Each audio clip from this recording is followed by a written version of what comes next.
একটি চাকরি বর্তমানে সোনার হরিণ হয়ে দাঁড়িয়েছে।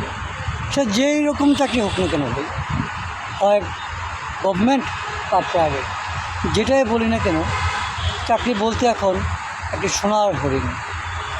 সোনার হরিণ বললেও ভুল হবে, তার থেকে অধিক অনেক বড় কিছু। যাই হোক, অনেক কষ্ট করে যাও চাকরি পাওয়া যায়, কিন্তু কিছু কোম্পানির চাটুকারদের জন্য বা তেলবাজ লোকদের জন্য ফ্যাক্টরির পরিবেশগুলো নষ্ট হয়ে যাচ্ছে, ধ্বংস হয়ে যাচ্ছে ফ্যাক্টরির পরিবেশগুলো। চাটুকাররা তো কোনো কাজ করেই না, বরঞ্চ যারা কাজ করে ওদের পিছু লেগে থাকে, কারণ ওদের পারফরমেন্স ওরা ঈর্ষান্বিত।